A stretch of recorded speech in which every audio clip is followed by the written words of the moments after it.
G'day guys, I've just returned from the Risky Rollers Squad Games event where I was not only the highest ranked individual player, but I was also the captain of the team that won the gold medal overall. So in today's video, we're going to cover this event in great detail. We're going to start by going through my list in great detail, breaking down every unit in the list, why I took it, and what the design was behind the list. Then we're going to jump over to Best Coast pairings and we're going to go through each round, all of the pairings information and how those games went. We're going to review the lists of every single opponent that I played at the event. And then we're also going to go through deployment, and I'm going to basically break down where I deployed my units, where he deployed his, and some notable moments from each game so that you can replicate these results yourself.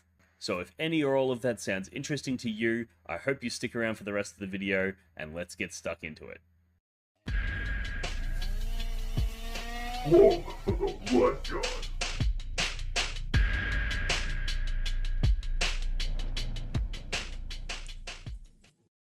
G'day guys, I wanted to thank the team from the Army Painter for sponsoring this channel and this video. The Army Painter are donating a Warpaints Fanatic Flexible Triad set for every tournament game that I win. And all you have to do to go in the running to win a set yourself is comment below with which color you would like to win if your name was randomly selected. The Army Painter are then going to go through the comments section and select people at random and send out sets of these absolutely fantastic paints. If you'd like to browse their range, there are links in the description below for where you can look at all of the amazing paints that these guys have available, pick which ones you would like to receive if you were lucky enough, and then comment that below. That's all you got to do, nice and simple. Now let's get back into the video.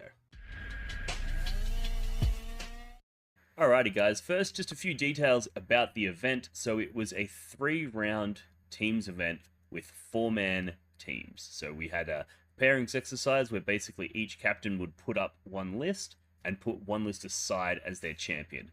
Those champions would be put aside secretly and would be automatically paired, and then each captain would have one that's a put up, and then basically we would attack in with the other 2 lists in our hand.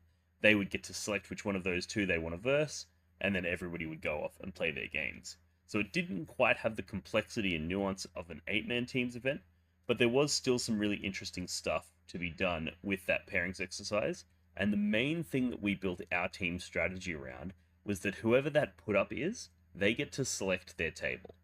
And World Eaters are really, really good in that format because World Eaters really capitalize on table selection. So every single round I was the put up, which meant I got to select my table. It did mean that I was vulnerable in that multiple different people could attack me and they could try to attack me with things that they thought were going to beat me. However, I did get some agency there in that I was able to select which one of those opponents I wanted to verse. So, very interesting teams format of an event. And then also the rounds were scored 0 to 20, just like every other team event.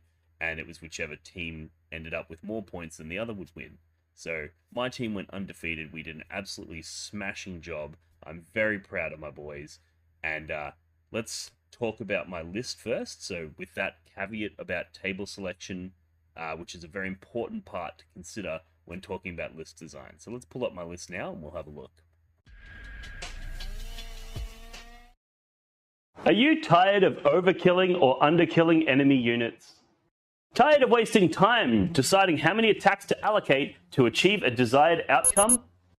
And are you tired of complicated maths, calculating multiple weapon profiles with complex special rules?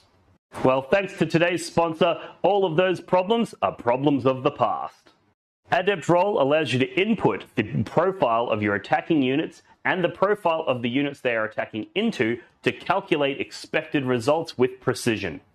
You can apply modifiers like Feel No Pain, -1 to hit, damage reduction, as well as enemy strats like Armor of Contempt to get precise results for what you expect your units to do on the tabletop. By rapidly simulating 1,000 rolls, Adept Roll will help you understand what your expected results are likely to be in any given tabletop situation. You can even save attacker or defender profiles to make data entry super fast and super simple, as well as importing them from various sources like Battlescribe or even screenshots from the Games Workshop app itself. So if you're looking to upskill, play like a pro, and stop making avoidable mistakes on the tabletop, download Adept Roll today and start playing with precision. Alrighty guys, here's my list. Now, I decided that what I was going to do in this event is I was going to go a little bit of a deviation from my standard 30 Terminator list. I've tried that in a bunch of different formats and it is an insanely powerful list. However, I'll be honest with you, I was a little bit tired of running it. It's a very repetitive, when you're running these three Terminator units, you're playing that cagey game. It's really good at grinding out small wins. But I decided that for this event, I wanted to have a little bit more fun, try something a little bit more explosive and a little bit more wild. And for that, I decided to go with something that you're probably more familiar with, which is a much more standardized kind of World Eaters list. So it starts off with Angron as the Warlord. We've got Khan the Betrayer. We've got Lord Invocatus. We've got 10 Jackals. Then we've got 10 Berserkers that Khan attaches himself to. Another unit of 5 Berserkers. We've got a Rhino that the Khan and his 10-man will go inside. Then we've got a single unit of regular 8-bound, a 3-man Exalted 8-bound, and then 2 6-man Exalted 8-bounds. So there's a few things to consider here that are worth noting. One is that I've taken Khan the Betrayer. I know that the Master of Executions is a very common choice, and this is in the Berserker Warband detachment, not the Vessels of Wrath. And so, that Master of Executions, he can take the Berserker's Glaive, which means he's really powerful, he hits hard, and he has fights first. He has a lot of things going for him that Khan doesn't. One of the reasons that I took Khan is because I was expecting to come across a lot of Necron players, and I know that Necron players can be really, really hard to deal with if you don't have a unit like Khan and his Berserkers, because what that unit can do is with the reroll 1s to hit and wound, with +1 to wound, you can actually kill 20 warriors in a single activation.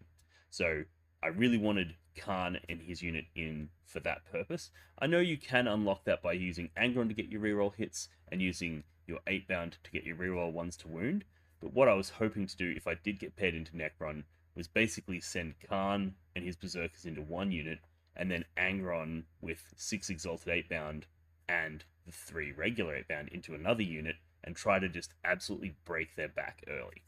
So I was like, I want 2 separate units, or if they put a big screen out, I want to be able to send Khan's unit, kill that unit, then they kill Khan's unit in return, but then next turn I can send out Angron, Exalted 8-bound, and regular 8-bound, and do it again. So I thought it was important to have 2 units in my army that had that level of damage dealing, right? So that's part of why I chose Khan. I'm also just a big fan of Khan as a single piece. In certain matchups, you can just detach him and run him off solo instead of attaching him to the unit. And he's just really good trades because he's cheap and he goes in, he kills things, and then when they go to fight back, he fights on death. So he's just a very effective tool. Lord Invocatus, he's there to do the scout moves, as you would know. Jackals, they're sticky in the backfield. Now, I was very tempted to do 3 units of 5, but I decided to go with 1 unit of 10 and 1 unit of 5 just for that Necron matchup. And then the second unit of 5, they're mainly there for early trades. If somebody puts something small on an objective where I don't want to commit one of my big Exalted bricks or my big Berserker brick or Angron, I can send 5 Berserkers out and they'll generally deal with most small to medium targets. Rhino, self-explanatory. Then we've got the 1 regular unit of 8-bound. They're there for additional scouts. They're there to do actions and objectives and stuff like that, and also provide that aura. And also, in certain games, they provide that additional damage to really just push you up over that sort of threshold. Then we got 1 unit of 3 Exalted 8-bound. Every single game, these guys will start in Deep Strike.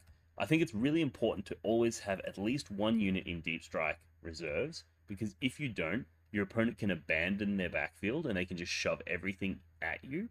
They don't need to screen you out. They don't need to waste any resources preventing you from deep striking on them.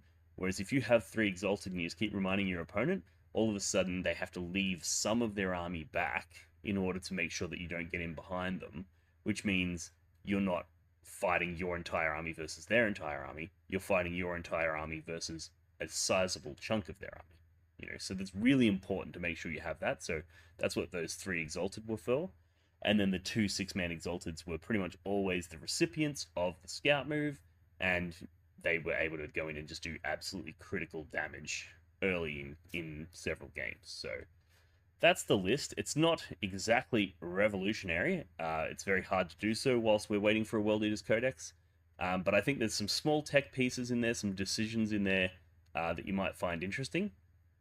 The one thing that I did note when I'm writing this list that I wasn't really comfortable with was the lack of trading pieces. It's only got 1 unit of Jackals, 1 unit of Berserkers, and 1 unit of 3 8-bound.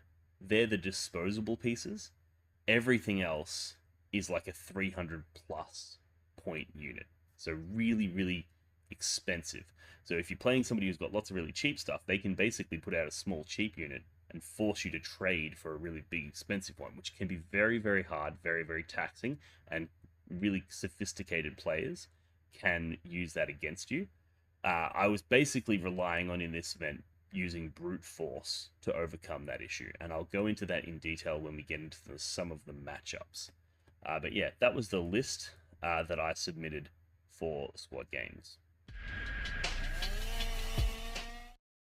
So now let's just have a quick look. If you look at the on BCP, if you want to look at these results yourself, just look up Risky Roller Squad Games, 40k teams RTT.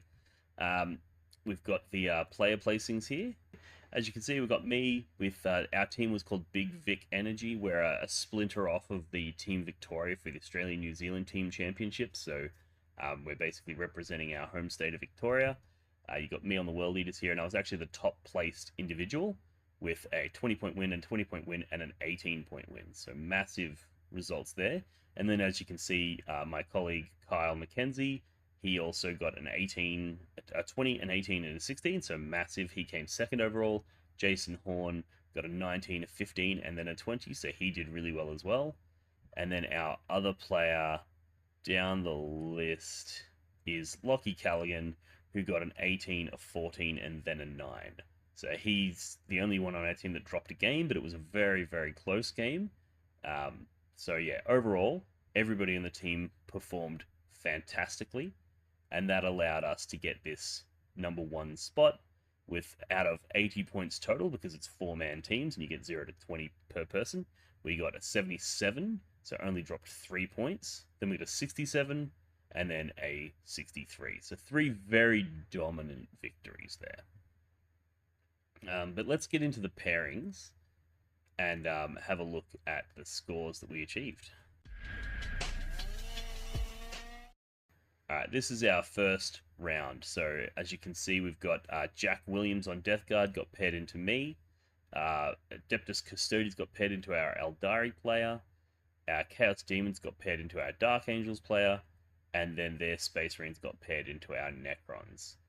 So a very, very dominant results here, where they only got a few points off of us. But let's have a look at Jack Williams's list, and then I'll go through the scores that we got, and then I'll go through some of the notable moments from the game. So Jack Williams' list is Deathguard. He had Mortarion. He had Typhus. He had a Biologist Putrefier. He had a Sorcerer in Terminator armor, which is a real problem for World Eaters, because all of our damage is 2, and that guy has -1 damage for his whole unit. He then had a Foulblight Spawn, Lord of Contagion, and a Tallyman.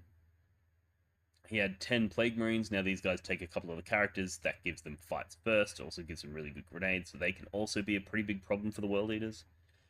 We had the 6 Death Shroud Terminators. They received the Librarian, the Sorcerer, Terminator Sorcerer. We had 3 Death Shroud Terminators, another 3 Death Shroud Terminators, and then we had 20 Poxwalkers. They took Typhus. And then he backed that up with 2 Malefic Blight Haulers, a Deathguard Rhino, and then 2 Brigands. So a very, very strong Deathguard list. And Deathguard are historically a very bad matchup for the World Eaters. And basically, during the pairings exercise, I took this list. I was the put up, as we discussed earlier. And then I took this, knowing it was a bad matchup for me, but knowing that doing so would allow my other 3 players to get the matchups that they wanted, which is one of the main roles of that first put-up. And I was prepared to go in for a loss, but then a few things happened during the game that really flipped things on their heads. So let's go and have a look at that now. Here we have the scores. So as you can see, it was a 20-0.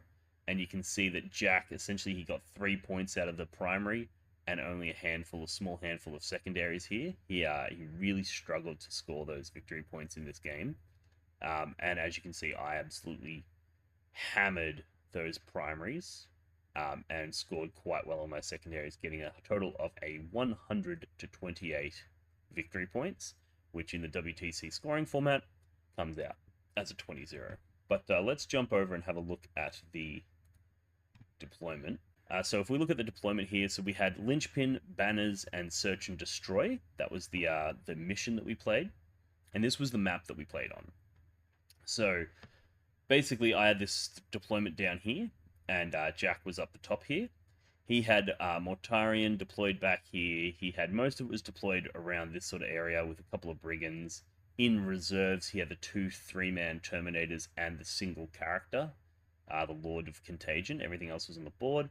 He had the 6-man with the Sorcerer roughly here. He had the Rhino with the Plague Marines in it here. He had the Blight Haulers back on his objective, and he had the 2 Brigands relatively symmetrically deployed, right? And then I had Angron tucked in here, knowing that he was relatively safe from enemy shooting, but he was close enough to the action that he was able to respond. I had 6 Exalted 8-bound nearby. I had another 6 Exalted 8-bound up here. Invocatus in the middle, granting Scout to both of those Exalted. And then I had Jackals back on the objective. The Rhino with the Berserkers was up here as well. And then I had the 8-bound in Deep Strike Reserve, the Exalted 8-bound in Deep Strike Reserves. And then basically, my opponent got the first turn, and he made a critical mistake in his early turn, which is why you saw the scores being so dramatically skewed in my favor. Basically, what he did is he wanted to get some. He drew I think he drew secure no man's land and extend battle lines or something like that. So basically, he decided he wanted to go for these 2 objectives. He threw Typhus's unit with all of the Poxwalkers onto the central objective, and then he put the Rhino with the Plague Marines. He moved that and then disembarked the Plague Marines onto this objective down here. And that was more or less his turn. So he scored some cards. That was all good. However, in my turn, I was just like, okay, Angron charged Typhus's unit on this side. The 8-bound charged the Rhino that was here, not the Plague Marines, just the Rhino. And then Khan and his unit charged Typhus and the Poxwalkers. And then the Exalted 8-bound charged through and hit Mortarion. And all of that was within reroll hits range of Angron. And notably, the Exalted 8-bound down here, basically what I was able to do is if I charge just the Rhino, he's not within engagement range with all of his Plague Marines, but then I did it in such a way that most of my models weren't able to base contact the Rhino, which meant they just had to end their move closer to the Rhino, which allowed them to end within 3 inches of the Plague Marines, which meant when I activated that unit in the fight phase, I was able to pile into and attack the Plague Marines. So even though they had fights first, because at the point of activation, I'm not within engagement range, they aren't in engagement range, they don't get to fight, and then when I activate, I pile in, make my attacks, and then resolve the consolidations and whatnot. So I was able to basically pile that unit in such a way that one guy would fight the Rhino, everybody else got to fight the Plague Marines, and because they had the rerolls from Angron, they picked up the entire Plague Marine unit. So a unit that's normally a massive problem for the World Eaters, I was able to essentially eliminate without any expense. So that was really good. And then the other unit that's normally a problem for the World Eaters is this Typhus unit, because they're -2 to hit, because one of them is a negative to hit modifier and the other is a negative weapon skill modifier. But basically throwing Khan's unit in whilst within reroll hits range of Angron meant that I wiped the whole unit. And I did do it in such a way that Angron was close enough so that if Typhus lived, Angron would be able to pile into and fight Typhus, but Khan's unit actually just did all the heavy lifting and picked that unit up. And then the third thing that fought was the other 6 Exalted 8-bound, which all fought into Mortarion, and I put the +1 to wound on these guys, which meant that they absolutely decimated what they touched. So they didn't quite kill him, but they took him down to like 3 wounds left, which was absolutely brutal, because then when it ticked over into my next turn, I took the fight on death as a blessing roll because I didn't need the advance of charge at this point. I was already up in his face, and knowing that he was about to send his Terminators that were hanging out here into my 8-bound, I was like, well, I need to find a way to make myself able to be more durable. He failed his battle shock test and therefore was not able to fall back with Mortarion. He charged his Terminators in. I flicked on the -1 damage, which meant he didn't do a massive amount of damage to me, but he did kill 2 of my 8-bound. Those 2 8-bound fought on death and were able to strike Mortarion before he struck and killed Mortarion, which then meant Mortarion didn't swing, didn't get to kill any of my guys, which then meant I was able to retaliate by fighting into those Terminators that just charged me and did a whole ton of damage there as well. So, yeah, it was absolutely, brutal, sequencing of events. And there was basically I was able to really effectively use my auras. He didn't use his auras anywhere near as effectively, and with some complex tricks with pile-ins and whatnot, I was able to eliminate those challenging threats. And from that point, he'd more or less lost his entire Terminator unit, lost Typhus's unit, lost his Plague Marine unit, and lost Mortarion, which meant that my army was free to do whatever it wanted. I then had some Exalted 8-bound that had rapid ingress the previous turn, went and killed a Brigand. Angron jumped over and killed the second Brigand. Then I basically mopped up from there. So, a very decisive game. And it could have been made a lot harder. I think my opponent's big mistake was, first of all, coming out and being so aggressive, because it allowed me to basically crash on him with my entire army at once, which Deathguard are very tough, they're very hard to kill, but not much can withstand, 2 units of 6 Exalted 8-bound and Khan's entire unit and Angron all hitting at once. That's a lot to overcome, so they just didn't quite have the toughness to punch through it. And then also, one of the challenges here was he overwatched with this unit in that first turn. If he had saved that command point and used it for a heroic intervention, he could have made this combat down here significantly more difficult. And I knew that he had the capacity to do that, and I was okay with it, because I was like, even if I just pick up Mortarion and the Typhus unit, I'm happy. I mean, if I force him to spend command points to interact with these guys down here, it's not that big of a problem. However, he used it in Overwatch, and I was like, well, now it's on like Donkey Kong, because you can't even heroically intervene. So that was a missed opportunity on his front. But still, absolutely fantastic game. Lovely opponent, and that's round 1 with a 20-0 win.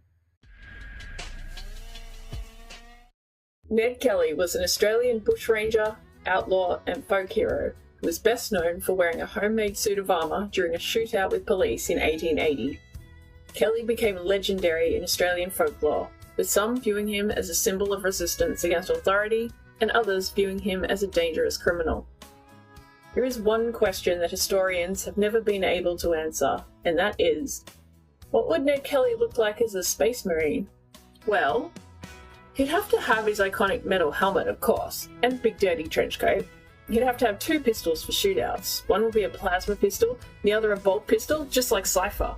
Like Cypher, he'd also obviously be a space marine, but more of a renegade marine, one of the ones that hates demons and the war, but is just a rebel against a corrupt imperium, an outlaw that is fighting back against corrupt authoritarianism. Yeah.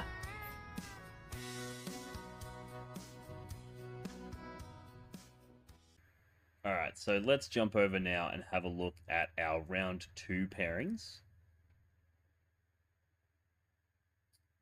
So it was Big Vic Energy versus the Gutierrez boys. This was one of the teams that we actually thought was going to be a bit more of a challenging matchup, because there are some pretty high quality players on this team.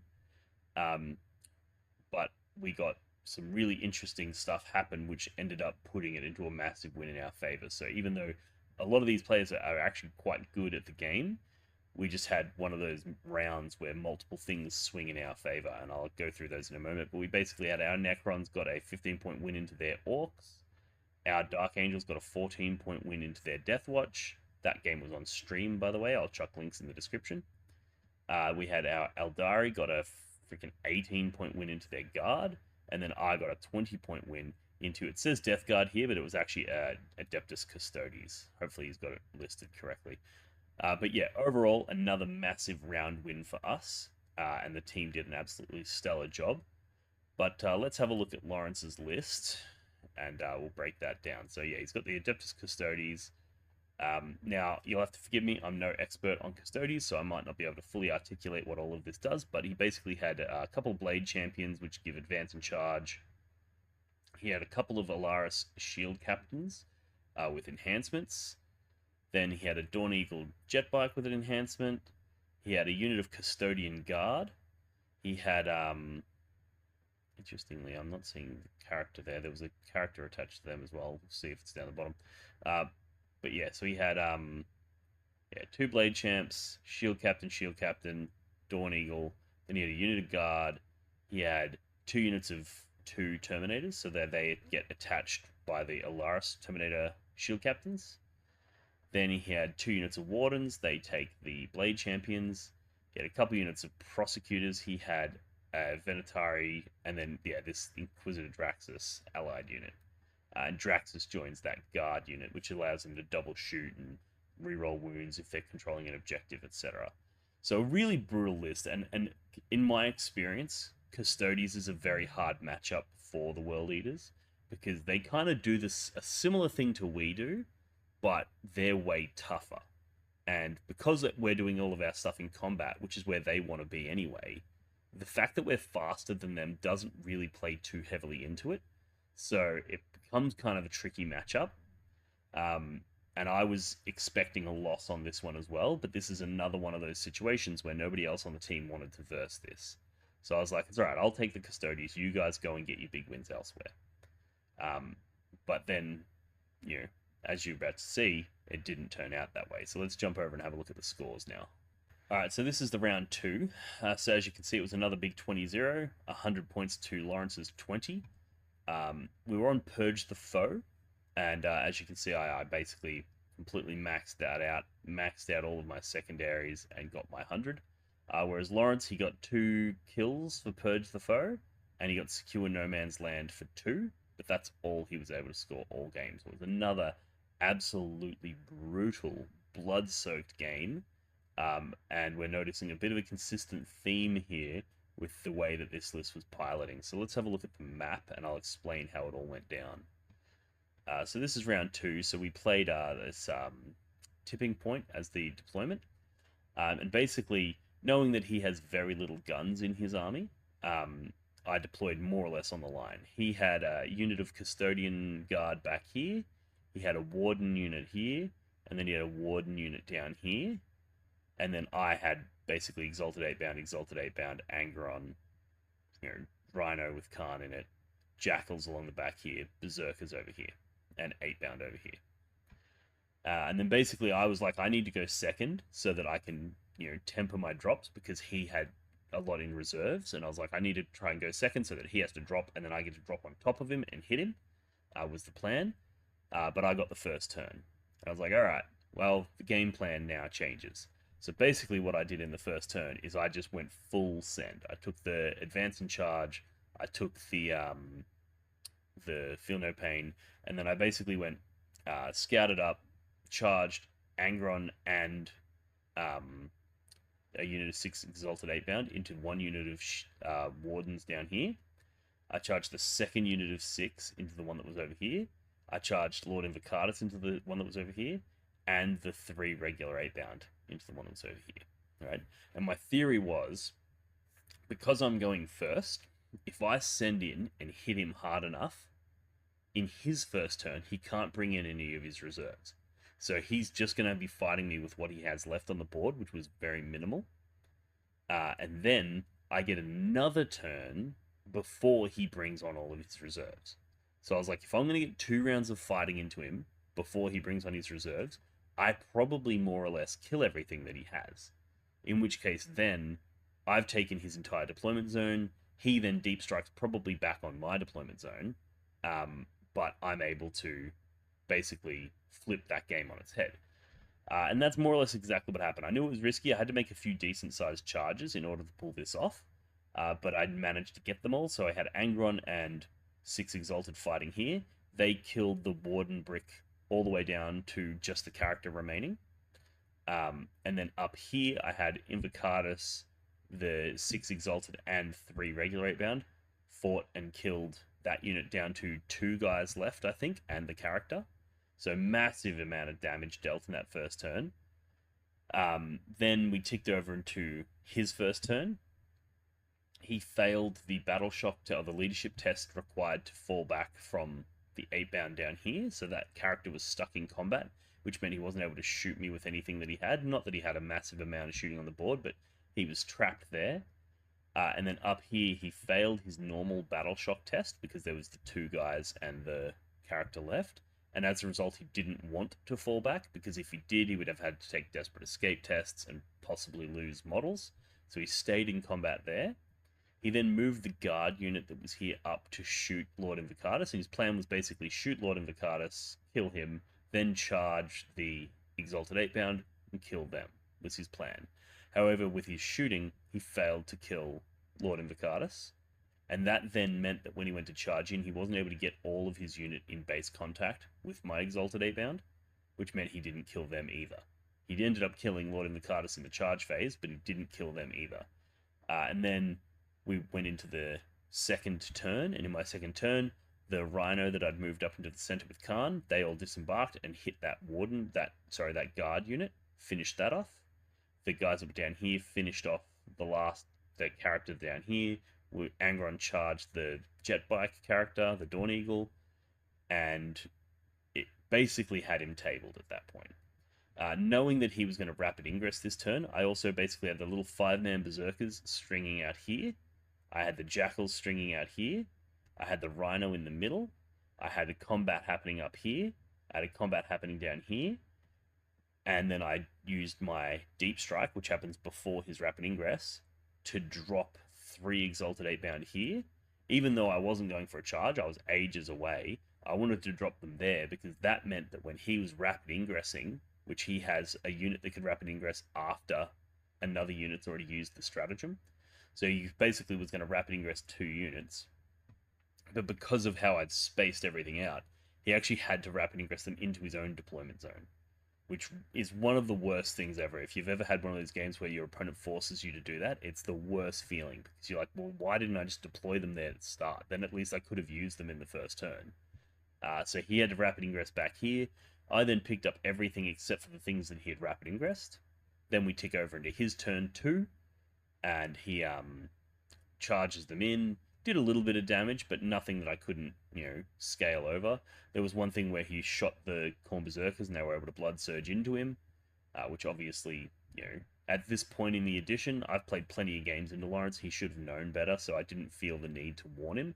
I did warn my Deathguard opponent in the first round because I hadn't met him before, and generally in the first game that I'm playing with somebody, I like to make sure that I'm very, very generous with that sort of information.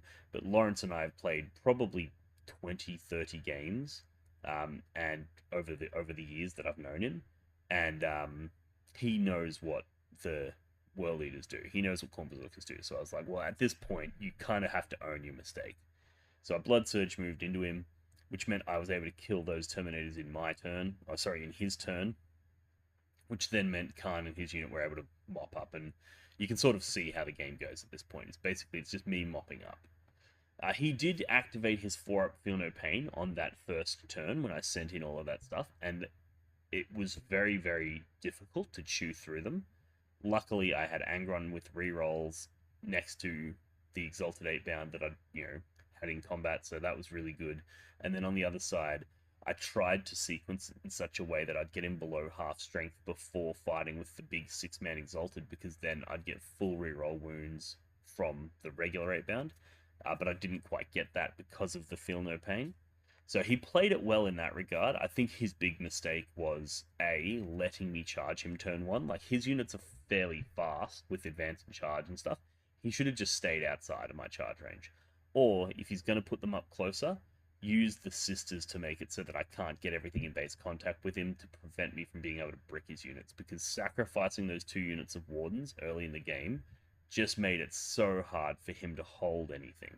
he had no capacity to go chase down and clear my backfield out because he was so busy dealing with me in his own deployment zone.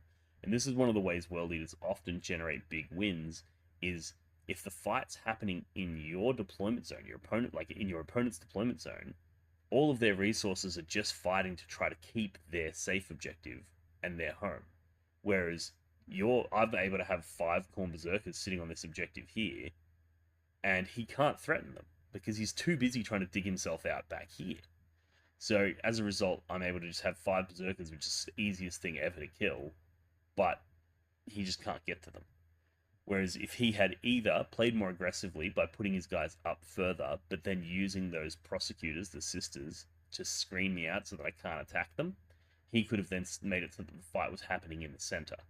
And if the fight's happening in the center, it's like, cool, I take them off you, you take them off me, we trade back and forth. That's fine. Whereas when you're trading back and forth just to hold your objectives, and your opponent just holds all of the other ones uncontested, it's an absolute disaster.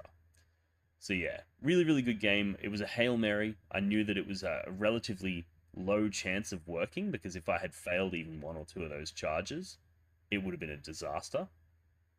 Like, if I had just made a charge with Angron and failed with the 8-bound, Angron wouldn't have killed them, and then the Wardens very well may have killed Angron. You know, same goes over here. If I'd made it with the 8-bound and Invocatus, but not the Exalted 8-bound, they wouldn't kill him, and then he would kill me. So it was a very risky play. It was like, I need to make, 6 charges, most of which were like 5 to 6 inch charges, but it's like, you need to make 6 of them, right? Like, any one of them could fail, and any one that fails is a huge problem. But I just knew that if I didn't go full aggro and I let him bring in his rapid ingresses into valuable positions, and I let him dictate combats, and I let him fight over the middle, I was going to lose pretty big. So I went full hell for leather, and it paid off. So yeah, absolutely ripper of a game. Lawrence is an absolutely legendary bloke. But unfortunately, the dice were in my favor on this day. So let's jump over now and have a look at round 3.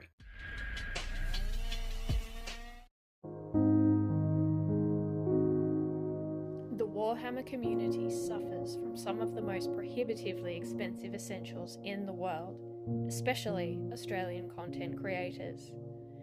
Every single day, Dean wants to create content, but he can't. Suffering from old, worn-out brushes, expensive model kits, and costly software and equipment he can't endure much longer. Just look at this dirty paint water. Would you drink this? Would you let your child? Even a small monthly donation can help provide Dean with clean paint water, basic tools for survival, and access to life-saving information and education. So please, follow the links in the description below and find out how you can sponsor a mad cunt like Dean today and end the suffering. Suffering that is cruel, unsustainable, and your fault.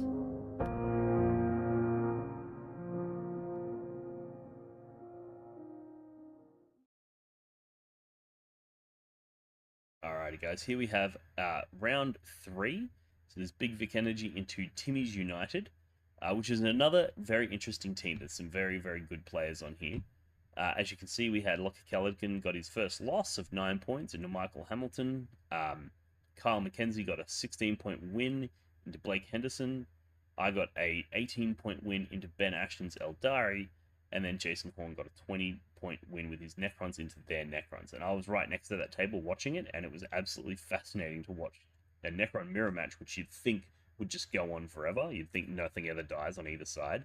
But Jason was very, very clever with the placement of some of his things and the way that he utilized his destroyer units to blow things up. It was very interesting. And he actually more or less ended up tabling Mitchell, which was fantastic, at least from our team's perspective.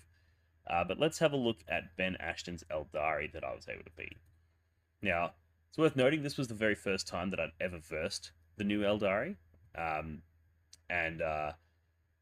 It was a very interesting game. So we took this matchup knowing that a lot of the Eldari tricks, because we had Eldari on our team, a lot of their tricks trigger off of shooting activations, right? It's like if you shoot something, they get to make a move. If you shoot something and kill a model, they get to do a blood surge move, and they can do it in any direction. And then there's like all these different things that trigger off for shooting. So I was like, if I just never shoot him and I just charge him, it should be pretty good. Now, he does have the Banshees and things like that, which I'll get into in a moment, but overall, I think the best way to sort of tackle the Eldari is to tackle them in combat. So his list, we'll go through. So he had a couple of Autarchs, he had the Vizarch, he had an Archon, and he had the Yvrain. Now, the Yvrain and the Vizarch are going to join a unit of, what are they called? And becomes really powerful. I'll go through that in a sec.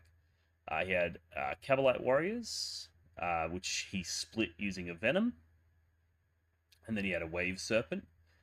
In that Wave Serpent, he had 2 units of Fire Dragons, and then he had a 3rd unit in Deep Strike, or in Strategic Reserves. He then had 2 units of Howling Banshees. These guys had those Autarchs attached to them. He had a couple of units of Striking Scorpions, which are really annoying because they have Scouts and Infiltrate, which makes it very difficult for them to, World Eaters to get their Scout moves off. He had a couple of Warlock Skyrunners. Now, these guys I'm so envious of. It's a 45-point model that's super fast. And that's all you need. It doesn't matter that it doesn't do any damage and that it's, relatively easy to kill.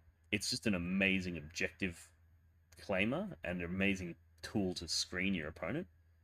Then he had a couple units of Warp Spiders, a unit of Wind Riders, and then a unit of Incubi. That's the one that I was thinking of before. They're the ones, the Incubi are the ones that Yvrain and the Vizarch join. Now, this unit is absolutely dripping with fights first, because I think Yvrain gives fight first to the Incubi, and then all of those Banshees give fights first to the Autarch. So it's a lot of fights first, and also those Fire Dragons absolutely pump. They do so much damage that Angron was terrified. The 8-bound are terrified. So it was really, really interesting. I was a bit nervous going into this matchup. I thought it was probably going to be close to a draw, was my projected outcome. I had projected massive losses in the first 2 rounds and was proven wrong. So I was like, maybe I can afford to be a little bit more confident here. But having never played Eldar and knowing that they have a lot of tricks and a lot of gotchas and a lot of different utility, I was concerned about that. Also, the fights first is something that, I'm pretty versed in. I know how to play around it, but your opponent doesn't always give you the opportunity. And Ben Ashton is an exceptional player. He's been playing Eldar for years, getting fairly, consistent results. And he's definitely not one to take lightly. He's a very competent player. So it's going to be an interesting game either way. Let's pull up the map now and have a look at how the game unfolded. Alright, so here we have the scores. As you can see, it was an 18-2 win to me, so a massive win. Although this time I only got the 77 points, which is, significantly lower than my previous 200s. But I was able to hold him down to only 35 points. So a very, very strong win for me here. As you can see, I built up a fair bit of momentum. I got like an 8-point, then a 13, then an 8, and then another 13. So primary-wise, I got decent scores. This, again, was Linchpin, I believe. Yeah, Linchpin. And then in terms of cards, I was scoring more or less 1 card a turn. A lot of that was intentional because I wanted to discard and generate command points. So, for example, there was a turn here where I had, was it this one, Bring It Down? I could have scored, but I chose not to. I wanted to get the get the command points. There was a few times during the game where I did that. But as you can see, I more or less scored most of the available secondaries that I had access to. So that was also, a relatively good score. And then if you look at Ben's scores, he got a 3, an 8, an 8, and he got almost no secondaries. And a lot of that was just the fact that he was so scared of me that he didn't want to come out and do the things he needed to do to generate those secondaries and to hold that primary. And I'll go through that when I open up the map and walk you guys through how the game went down. But just looking at the scores, you can see that his scores were quite low. But when I talk about the game, you'll see why. So let's have a look at the map. So this is the map that we played on round 3, Linchpin, Tipping Point, and Fog of War. And basically what happened is, knowing that he has the Fire Dragons in that Wave Serpent, they can move really, really far, and then they can shoot. And I was like, I do not want to lose Angron cheaply and easily early, right? So I basically had Angron hidden down here, and then I had some 8-bound that were ready to scout move up into this ruin.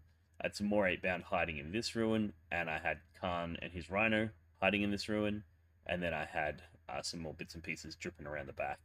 And basically what I did is I made sure that I was very clear, and I deployed everything where those fire dragons could not hit me turn 1, the bikes could not hit me turn 1, and none of his banshees or his incubi unit could charge me turn 1. Everything's out of range. And then he's deployed along here. Who had first turn? I had first turn. So he put his scorpions along the front here, which blocked my scout moves, so I couldn't just like scout and blow up all of his stuff. So basically what I did is I just kept everything almost exactly where it was. I was just like, I'm just not going to move. I'm only going to send out Lord Invocatus, and he's just going to charge the whatever they're called, the scorpions that were on this objective here. And I didn't need to kill them, but I didn't want to have them charging me, and just like what I did to Lawrence, I didn't want the fight to be taking place in my deployment zone. I wanted to make sure that the fight was taking place in the center. So I was like, if I send him out, kill one of those scorpion units, he's not going to send one in on its own because it's just going to get clapped. So that was the plan. So I sent them out, killed them. Everything else is hidden. Then he basically pivoted. He had a bike unit in here somewhere that pivoted around to draw line of sight. He had the couple units of spiders came up so that they could draw line of sight, and then he had the second unit of scorpions move across so that they could charge him as well, and then he put a venom on the objective so that I couldn't sticky it when I died. He shot with everything and got me down to, I think, 3 wounds left, which I was blown away by. I was like, why am I so scared of all of this shooting? Unbeknownst to me, it was because all the shooting is actually the fire dragons. The rest of the army doesn't really do that much damage in shooting. So he shot at me with all these bikes. They were on the AP0 though, so I'm just taking it all on 2-up saves. Then he shoots with the warp spiders. They don't do that much. Gets me down to 3 wounds left. Charges me with his scorpions and failed to do any damage. So then Lord Invocatus fights and picked up that whole unit of scorpions. So now I've sent Invocatus out early, and he has killed 2 units of striking scorpions and hasn't even died in response, which is absolutely crazy as an opener. And then basically Lord Invocatus was almost dead, and the warp spiders were right next to him. So I was like, I'm not going to move him because I don't want you to overwatch him. And I was currently out OCing him on this objective, which meant that he wasn't going to get the primary. So I was like, cool, I'm controlling that. You don't get that. You've got nothing left on the middle. I'm basically not going to move. I'm basically just going to take this turn. And luckily, my cards were ones where I was happy to generate the command points, and I wasn't too concerned with scoring those cards. I basically just moved up into this objective here, made sure that his spiders and stuff that were over there couldn't get past me and couldn't shoot me through the wall. So I made it so that he couldn't really do much to me there. He couldn't really do much to me down here. And it was, a very solid opening. Then in his next turn, he basically had to come out with some stuff. So he threw like jet bikes onto these objectives. He pushed up with fire dragons that came on from reserves here to shoot stuff that was over here. He did a little bit of damage, but nowhere near enough. Then in his next turn, I was able to rapid ingress 8-bound behind him.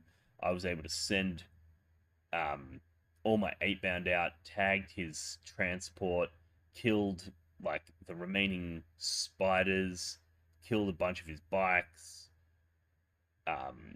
did a whole ton of damage there, and then I basically turned on Fights on Death, which against Eldar, Fights on Death, especially when they've got all this fights first shenanigans, is really, really powerful. So he then charges his Banshees in, he does a big heroic intervention play with his, whatever they're called, Incubi, and he killed a ton, but because I was fighting on death with most of it, I picked up most of his stuff in return. And then the last turn sort of kicked off, and I was able to more or less table him. And because at this point he was throwing everything into combat, and I'd picked up, both of his units of Scorpions and this, that, and whatever, he couldn't really dedicate units to go get behind enemy lines. He couldn't get, storm hostile objective because most of the stuff that I was killing him with was off the objectives at this point. Like, there was tons of those cards where he's just drawn it and he's like, ugh, got to bring it down. And he looks over and he's like, well, I can't get the rhino because it's behind a wall back here. And he's like, okay, I got to get Angron. So he jumps his fire dragons out. So Angron had killed the fire dragons that came down here. So I think it was turn 3. His fire dragons came down here, shot 8-bound, killed a bunch of them.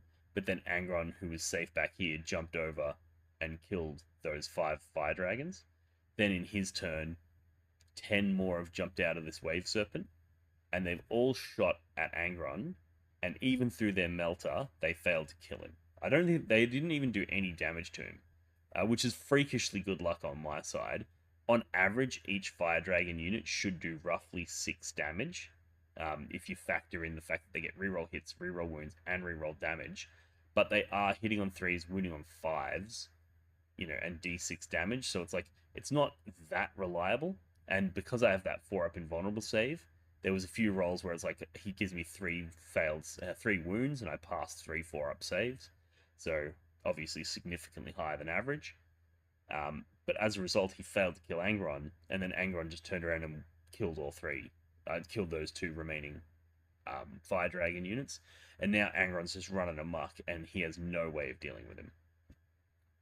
And at that point, it basically just spiraled out of control. So it was a really tight game for the first 2 to 3 turns, where he was committing very little, I was committing very little, and it was like it was looking like it was going to be a draw, which was what I initially sort of predicted. But then, because my list doesn't have a lot of trading pieces, like I've got the 5 Berserkers, which I was able to trade. I've got the 8-bound I was able to trade. The Jackals were holding my home, so they were ages away from the action. And I was like, I'm out of trading pieces. So at this point, I'm like, I have to send in Angron. I have to send in the Exalted. I have to send in Khan. Because otherwise, what am I doing, right? So that was like turn 3 or 4. But because that had happened so late in the game, he didn't have enough turns to properly layer his response. Because what you really need to do in a World Eaters is you need to isolate one unit, kill it, whilst staying safe from the others. But because he wasn't able to do that, he had to try to go 1-for-1 trades with me. But that doesn't work, because if he charges into me, he fights with the first unit, then I can interrupt and kill the others, right? So you really need to pick one unit at a time and delete it when you're versing World Eaters. And because he didn't allow himself enough turns, because he spent so many turns being really cagey, because he did that, I was able to just roll him up. Whereas had he, in an early turn, thrown a jet bike onto this one, a jet bike onto this one, some guys onto this one, and basically told me that if I don't come out with everything, he's going to start scoring 15, 12 to 15 primary each turn, he would have then forced my hand. I would have had to have come out with everything. And then he would be able to go, cool, now that you're out with everything, I'm going to come over here, I'm going to shoot the unit that's in the middle, kill it, and I'm going to charge the unit that's down here and kill it. And now that unit over there is so far away from the action that it's going to struggle to respond, and then I'm going to isolate it next. So picking them apart one at a time is what he needed to do. But unfortunately, he played a very conservative, cagey game, which then allowed me to bring out 2,000 points worth of World Eaters at once.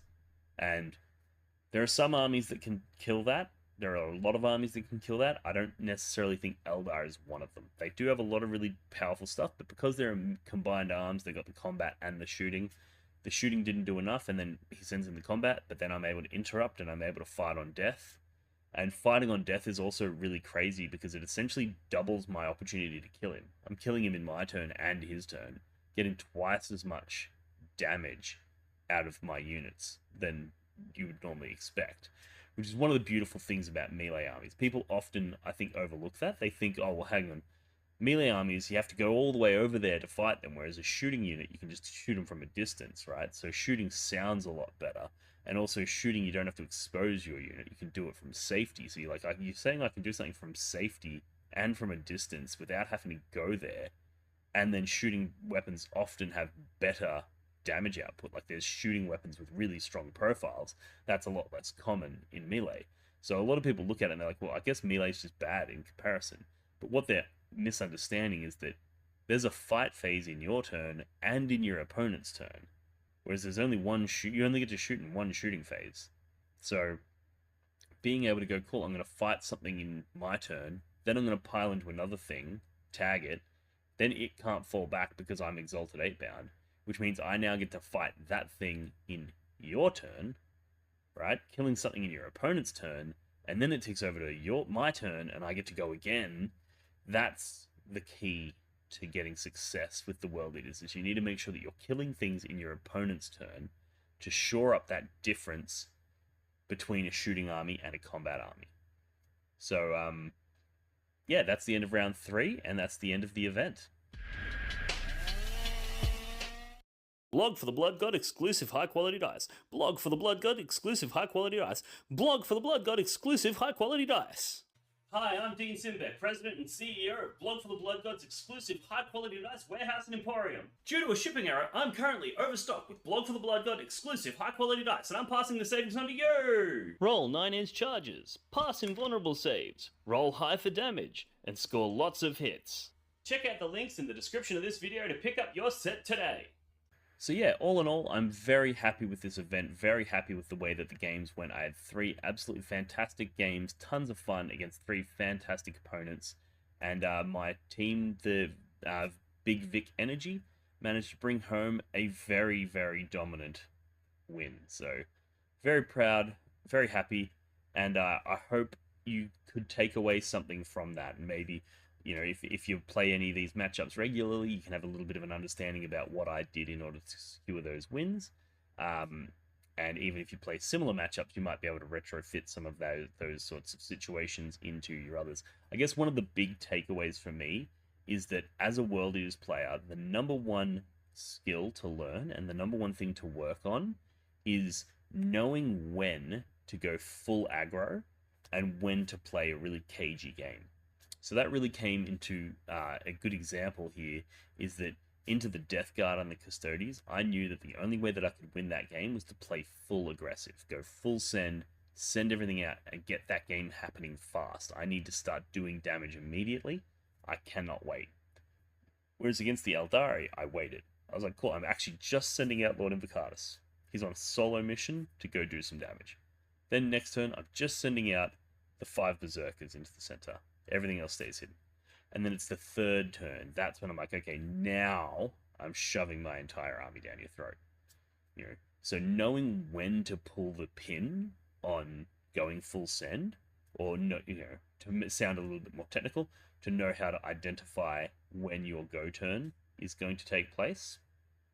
That's one of the keys, because if you go too early, your opponent will blow you up.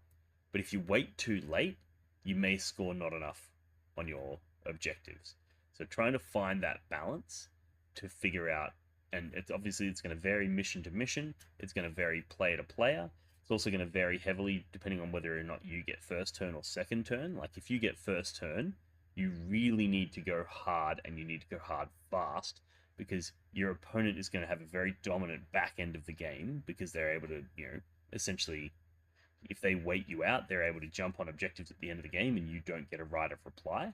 So that's really, really powerful. So going second gives them a significant edge. You need to shore that up by being really aggressive early and basically making it so that they have to use their resources throughout the game so that they don't have any left to have that tail end swing. And also you need to tax your opponent so that you're doing a lot of damage to them early.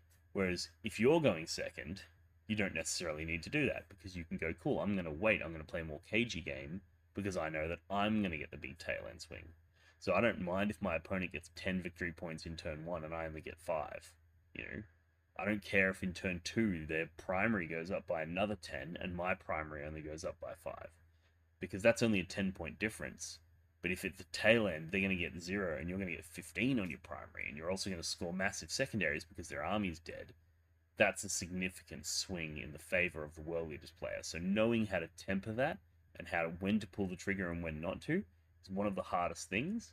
And I guess the only advice I can give people for learning how to do that yourself is to watch videos like this, battle reports, you know, stream games, those sorts of things, and also by just reflecting on your own games and talking about them with friends allows you to identify, well, this game I went really aggressive early and I got clapped. This other game I didn't go so aggressive and I did really well. You can sort of start to piece together through experience. Failing that, another really good method is to join my Patreon and Discord server, where we can go through this sort of stuff in detail. And I can basically help you go through and understand the nuances of activating that aggressive turn. We also just have a ton of fun in there. We talk lists, we share memes, we share painting updates. We also help each other prepare for upcoming events by not only sharing our lists, but talking about mission format, terrain layouts, those sorts of things. If there's a particular matchup that you're really struggling with, we can help you there. So the Discord community that we've got there is small, but it's really, really fantastic. So if you want to become a part of it, check out the Patreon, check out the website blogforthebloodgod.com, and you can get all the information you need there. And also you can pick up some sweet swag while you're there if you want. You've got your t-shirts like this one that I'm wearing now. We've got objective markers. We've got tons of stuff. 3D printing. I've opened a new Etsy store, which has just been restocked, so check that out. Got some really cool Red Butchers Terminators, as well as a whole ton of other really cool things on there. So there's plenty of ways you can show your support for the channel. And there's also plenty of ways that you can learn more about playing the World Eaters more competitively, and hopefully this video goes a long way towards helping you do that. So with all of that being said, I'm going to leave it here. Thanks for tuning in, guys, and I'll see you in the next one. Cheers. Walk for the Blood God.